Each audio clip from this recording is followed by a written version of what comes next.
everyone, and welcome back to my channel. Today I'm starting with a series of videos about the new updates in Photoshop 2021, and I'll be telling you in detail about what has changed and how Photoshop is much easier than ever before. In fact, it's a little creepier with the new AI features, but it's super cool, super easy, and quick. So before we begin, make sure you subscribe to my channel and hit the bell icon so you get notified when the next episode of Photoshop goes live. So let's start. Okay, so here we go with what we are going to go over today.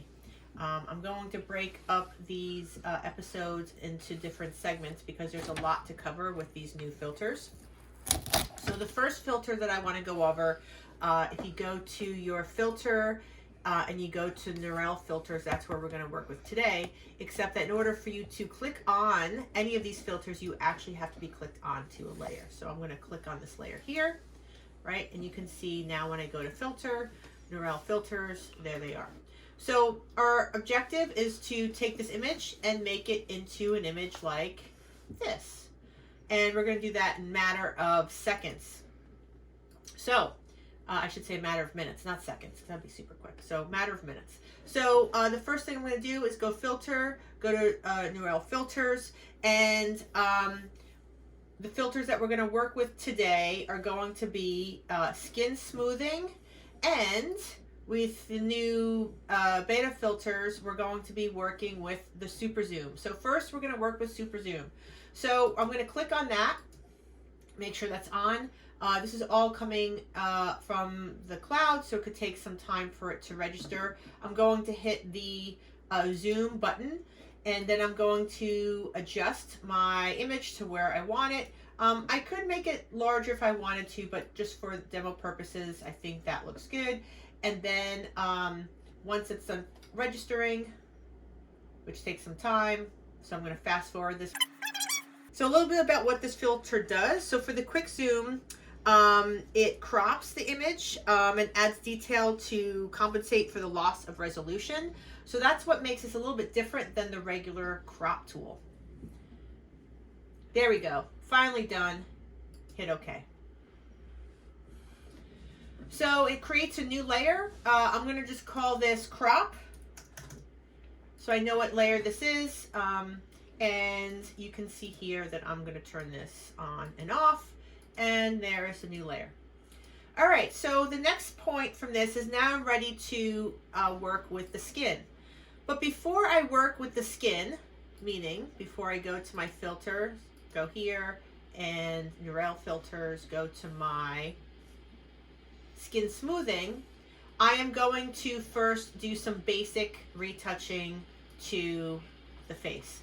Why is that? Because just because in the new filters, it still won't get rid of these little harsher lines. You can see there's a laugh line here. There's some spots here in the skin that I want to get rid of. Just tone down those highlights, get rid of that hair. So I'm going to fast forward this piece. But as you know, when you're working on retouching, work in a new layer, blank layer. Make sure that you are on the tool that you want to work with. I'm going to use the clone stamp, and I'm also going to make sure I'm clicked on current and below. So now let's fast forward to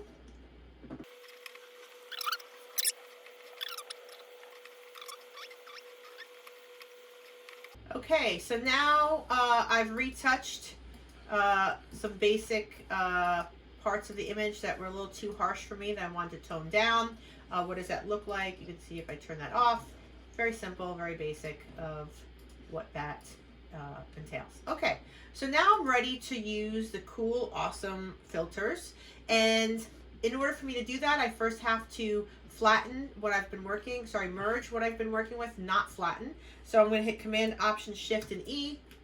This is a layer that I'm going to be working with. I'm going to actually be getting rid of when I'm done. We just need that filter to work with when we're working with the Neural filters. Click on the Neural filters. Two filters I'm going to go over is going to be skin smoothing, as well as in the portrait mode is going to be using the age adjustment. So what should you be using first? Well, I'm going to show you first the skin smoothing in conjunction with the aging and see how both of those work together. So I'm going to hit skin smoothing, Again, it takes some time for it to load. As default, it sets the blur to 50, smoothness to 0. What should you set your image to? I can tell you it all depends on what that portrait's of, if that person has makeup on, how old they are, is really going to depend on how you want to set both the blur and smoothness. So down at the bottom here, I can go back and forth. I could toggle back and forth to what it looks like without the blur and smoothness, and with. So I'm going to increase my blur slightly. I know for this particular image, I personally like to go underneath 70. And then with the smoothness, I'm going to go about, I don't know, 15, 13. That's good enough. I want to make sure that I'm outputting it to a new layer. You can output it to any kind of layer you want. Current, duplicate layered mask, or smart filter. But for this purpose, I'm going to do new layer. And then I'm going to hit OK. Now, one thing that you'll notice is that the eyes look a little soft. So we're going to fix that in 1 second. There we go. Here is now the new layer, right? I'm going to call this smooth blur, so I know what this is. Not blue, sorry. Blur. There we go. Whoop, that's not right either. Blur. There we go. So now I have the smooth and blur layer, and what I want to do is I want to now enhance those eyes, so the eyes look a little bit sharper, and in order for me to do that, I'm going to create a mask. So in this mask mode, I am going to use my brush, so B for brush. I'm going to make sure that I'm working in a black color. So in my color swatch, you can see how I'm toggling black back and forth. Make sure that your black is the leading color swatch. I'm going to zoom that in a little bit, and I'm going to mask the eyes so that so now if I turn this on and off, this mask, by hitting the option key, you can see the actual mask. If I wanted to just fill this regular black, turn that on, and now if I hit the shift, right, this turns off. There we go. I can turn off with the eye, on and off. Okay, so you can see definitely smooths out the skin. So the next that I want to work with is I'm going to, so now that this is done, right, I actually don't need to have this layer. I'm gonna get rid of this layer here because I like this. I like the retouched. And then I'm going to hit Command Option Shift E. I'm going to merge that together. Why do I have to do that? Because remember, I am working in my filters and I have to work on a pixel-based layer. So we just used a skin smoothing, but now I'm going to use the beta filters, and we're going to work with the Smart Portrait. Click that on. And we're going to go over this later on in other episodes, except now I'm going to go to the facial age. As you can see here, the face looks really good. So here's a little trick in the Smart Portrait that you can do where you can actually make things smoother. You can see that with the makeup around the ear, that just looks a little strange and bizarre. So we're going to just smooth all this out. So this is where it gets creepy in Photoshop. Don't do this to your friends because they'll hate you, but this can work in slight increments to make your portrait look better. Here it is, facial age. Click on facial age. And obviously, the higher numbers you go to the right, the person's going to look older, so we don't want that.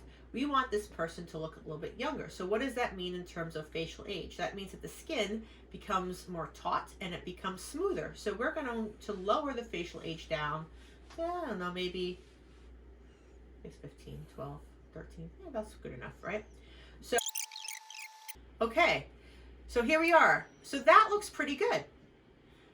I'm going to fix this. How I'm going to fix it looks a little too smooth, but I'm going to fix that with a mask. But other than that, I think the skin looks really great. I could fix that with the eyes. So that looks good to me. I'm going to export that as a new layer. I'm going to hit OK. Great. So why am I doing everything in a new layer? One, I'm breaking down step by step so you all can see what I'm doing. Number two, I'm doing this so that you can see how I could incorporate masking. I'm going to do that as well for this. I'm going to take layer 13, which I'm going to call that age. So I know what filter I've used. I'm going to make a mask.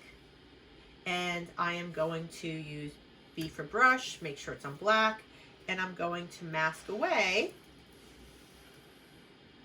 parts of the image, for example, the eyes, right? So I want the eyes to pop a little bit. I also want to make sure that I'm actually going to be using a relatively soft brush, especially in the hair. I'm going to make my brush a little bit wider. But what I like to do too, especially with the hair, is maybe using a thinner brush, right? So think about hair and moving in the direction of the hair so it just blends in a little bit more. So now I am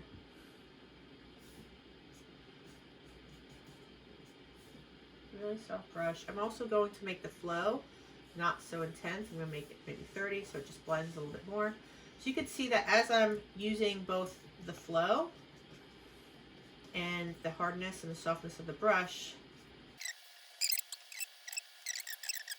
Okay, so that looks pretty good. So if I take this, right, and I can get rid of this layer now. I don't need to have that layer. Remember, I need that layer in order for me to load the filters. So what I'm going to do is I'm going to load this up. Sorry, I'm not going to load it. I'm going to put it into a grouping. I'm going to call this crop RT, so I know it's been retouched. And if I turn this on and off, right, you can see what that looks like before. That's a little too confusing. If you want to see before and after, I'm just going to bring out that crop background, right? And what I can do is just turn this on and off. And wow, look at that difference. That is quite amazing. Okay, so thank you for joining me today with using the new Neural filters, specifically using the smooth and blur and the age filter. Join me next episode where we're going to go over style transfer. So it's going to look something like this.